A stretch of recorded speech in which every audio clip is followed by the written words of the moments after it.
Halo anak-anak dan remaja misioner yang dikasihi Tuhan. Berjumpa lagi dengan Bunda Regina dalam Do Re Mi, doa dan renungan misioner. Hari ini Senin 28 Februari 2022 dalam pekan biasa yang ke-8. Kiranya anak-anakku selalu diberi kesehatan dan tetap semangat dalam hidup. Nah, sebelum kita mendengar firman Tuhan dan merenungkannya, marilah kita menandai diri kita dengan tanda kemenangan Kristus. Dalam nama Bapa dan Putra dan Roh Kudus. Amin. Marilah kita bersatu dalam doa pembukaan. Ya Allah Bapa sumber segala kerahiman, pada hari yang baru ini kami mengucap syukur kepadamu atas perlindunganmu sepanjang malam tadi. Kami bersyukur atas hari baru yang membawa kesegaran dan membangkitkan semangat baru bagi hidup kami. Berilah kami kemampuan baru untuk menghayati iman dan mengamalkan kasih sepanjang hari ini. Demi Kristus Tuhan dan pengantara kami. Amin. Dalam nama Bapa dan Putra dan Roh Kudus. Amin. Mari kita membaca dan merenungkan bacaan hari ini diambil dari Injil Markus pasal 10 ayat 17 sampai dengan 27. Tuhan bersamamu dan bersama rohmu. Inilah Injil Yesus Kristus karangan Santo Markus. Dimuliakanlah Tuhan. Pada waktu itu, Yesus berangkat untuk meneruskan perjalanannya. Datanglah seorang berlari-lari mendapatkan dia dan sambil bertelut di hadapannya. Dia bertanya, "Guru yang baik, apa yang harus kuperbuat untuk memperoleh hidup yang kekal?" Jawab Yesus, "Mengapa kau katakan aku baik? Tak seorang pun yang baik selain daripada Allah saja. Engkau tentu mengetahui segala perintah Allah. Jangan membunuh, jangan berzina, jangan mencuri, jangan mengucapkan saksi dusta, jangan mengurangi hak orang. Hormatilah ayahmu dan ibumu." Lalu kata orang itu kepadanya, "Guru, semuanya itu telah kuturuti sejak masa mudaku." Tetapi Yesus memandang dia dan menaruh kasih kepadanya. Lalu berkata kepadanya, "Hanya satu lagi kekuranganmu. Pergilah, jualah apa yang kau miliki dan berikanlah itu kepada orang-orang miskin. Maka engkau akan beroleh harta di sorga. Kemudian datanglah kemari dan ikutlah aku." Mendengar perkataan itu, ia menjadi kecewa, lalu pergi dengan sedih, sebab banyak hartanya. Lalu Yesus memandang murid-muridnya di seberangnya dan berkata kepada mereka, "Alangkah sukarnya orang yang beruang masuk ke dalam kerajaan Allah." Murid-muridnya tercengang mendengar perkataannya itu. Tetapi Yesus menyambung lagi, "Anak-anakku, alangkah sukarnya masuk ke dalam kerajaan Allah. Lebih mudah seekor unta melewati lubang jarum daripada seorang kaya masuk ke dalam kerajaan Allah." Mereka makin gempar dan berkata, seorang kepada yang lain, "Jika demikian, siapakah yang dapat diselamatkan?" Yesus memandang mereka dan berkata, "Bagi manusia hal itu tidak mungkin, tetapi bukan demikian bagi Allah. Sebab segala sesuatu adalah mungkin bagi Allah." Demikianlah sabda Tuhan. Terpujilah Kristus.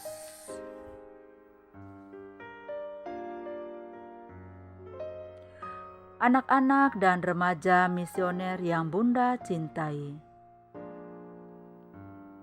Injil pada hari ini menampilkan semangat seorang yang berlari-lari dan di hadapan Yesus ia berlutut dan bertanya kepada Yesus tentang apa yang harus ia perbuat untuk memperoleh hidup yang kekal. Dan orang itu adalah seorang yang kaya raya. Dalam kekayaannya, ia masih merindukan hidup yang kekal dan bagaimana memperolehnya. Ketika Yesus bertanya tentang pengetahuannya akan segala perintah Allah yang harus ia turuti. Dan dengan semangat ia mengatakan bahwa ia telah mengikuti segala perintah Allah itu sejak masa mudanya. Hal ini menunjukkan betapa ia tahu tentang perintah Allah dan ia juga telah mengikutinya dengan baik dalam hidupnya. Namun untuk memperoleh hidup yang kekal ternyata tidak mudah, ternyata tidak gampang. Tidak hanya tahu dengan baik dan ikut perintah Allah dengan sempurna. Pengetahuan saja tidak cukup. Anak-anak yang dikasihi oleh Tuhan kita Yesus Kristus, Yesus meminta lebih. Karena itu Yesus mengatakan bahwa masih ada satu yang kurang. Yang kurang adalah ia harus menjadi manusia bebas dan tidak terikat pada harta kekayaan. Dengan membuka hati penuh kerelaan membaginya kepada sesama, terlebih kepada yang miskin dan yang terlantar. Kelekatan pada harta kekayaan justru menutup jalan mencapai hidup yang kekal itu. Dan di sini Yesus mengatakan, "Pergilah, jualah apa yang kau miliki dan berikanlah kepada orang-orang miskin. Kemudian datanglah kepadaku dan ikutlah aku." Nah, orang kaya itu ternyata merasa berat. Dia tidak rela melepaskan segala harta miliknya. Ia mengira bahwa cukup dengan mengikuti perintah Tuhan, ia telah menjadi pengikut Tuhan dan sudah beragama dengan baik. Bagi dia itu sudah cukup. Namun ternyata belum cukup. Ia harus menyerahkan diri sepenuhnya kepada Tuhan sebagai manusia bebas, tanpa terikat melekat pada harta kekayaan. Ia mau menjadi pengikut Tuhan, mau memperoleh hidup kekal, asal tidak ada syarat macam-macam. Cukup ikut perintah saja dan tidak bersedia menerima tuntutan macam-macam. Apalagi anak-anak harus melepaskan harta kekayaan yang dimilikinya. Nah, anak-anak, kita pun juga sering penuh semangat menggebu datang kepada Yesus, memohon agar juga memperoleh hidup yang kekal. Kita merasa bahwa kita dengan sempurna mengikuti perintah dan hukum Tuhan dalam hidup kita. Misalnya, kita rajin ke gereja, rajin berdoa, rajin mengikuti kegiatan sekami, rajin mengikuti sekolah minggu, atau lain-lain. Tidak ada lagi yang kurang. Tetapi seperti kepada pemuda itu, kepada kita pun Yesus mengatakan bahwa masih ada satu yang kurang. Kita masih melekat pada harta, pada kesenangan duniawi, pada hobi kita dan keinginan-keinginan yang sering begitu sulit kita tinggalkan atau lepaskan, dan menjadi kurang peduli dan tidak peka terhadap kesulitan dan penderitaan sesama. Tuhan Yesus Kristus, gunakanlah diri kami untuk berbagi dengan sesama, agar kami beroleh kelimpahan rahmat daripadamu. Amin. Semoga renungan yang Bunda bacakan tadi dapat bermanfaat bagi kehidupan kita sehari-hari. Marilah kita bersatu dalam doa untuk anak misioner Indonesia. Marilah kita berdoa. Tuhan Yesus, Engkau diutus Bapa menjadi berkat bagi dunia dan menjadi selamat bagi manusia.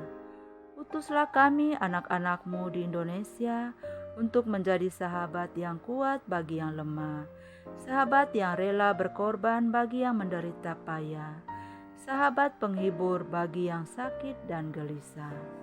Tuhan Yesus, kami pun ingin menjadi utusan-utusan kecil-Mu, teman setia bagi yang tersingkir, terlantarkan, teman bicara bagi yang kesepian, terlupakan, sobat yang gembira bagi yang sedih dan susah, sobat penuh pengharapan bagi yang tak dicintai. Tuhan Yesus, utuslah kami ini dengan bantuan Roh Kudus-Mu, menjadi garam dan ragi yang baik, menjadi terang dan obor cemerlang, membawa kegembiraan dan pengharapan. Tuhan Yesus, kuduskanlah badanku dan kuduskanlah jiwaku. Kupersembahkan diriku padamu hari ini. Berkatilah semua anak dimanapun juga. Berkatilah semua orang yang kami jumpai, siapapun juga. Amin. Bapa kami yang ada di surga, dimuliakanlah nama-Mu. Datanglah kerajaan-Mu, jadilah kehendak-Mu di atas bumi seperti di dalam surga. Berilah kami rezeki pada hari ini dan ampunilah kesalahan kami, seperti kami pun mengampuni yang bersalah kepada kami. Dan janganlah masukkan kami ke dalam pencobaan, tetapi bebaskanlah kami dari yang jahat. Amin. Salam Maria, penuh rahmat, Tuhan sertamu. Terpujilah engkau di antara wanita dan terpujilah buah tubuhmu Yesus. Santa Maria Bunda Allah, doakanlah kami yang berdosa ini sekarang dan waktu kami mati. Amin. Salam Maria, penuh rahmat, Tuhan sertamu. Terpujilah engkau di antara wanita dan terpujilah buah tubuhmu Yesus. Santa Maria Bunda Allah, doakanlah kami yang berdosa ini sekarang dan waktu kami mati. Amin. Salam Maria, penuh rahmat, Tuhan sertamu. Terpujilah engkau di antara wanita dan terpujilah buah tubuhmu Yesus. Santa Maria Bunda Allah, doakanlah kami yang berdosa ini sekarang dan waktu kami mati. Amin. Kemuliaan kepada Bapa dan Putra dan Roh Kudus, seperti pada permulaan, sekarang, selalu, sepanjang segala abad. Amin. Dalam nama Bapa dan Putra dan Roh Kudus. Amin. Selamat pagi dan tetap semangat dan selalu setia dalam panggilan hidup kita setiap saat. Semoga demikian. Selamat pagi.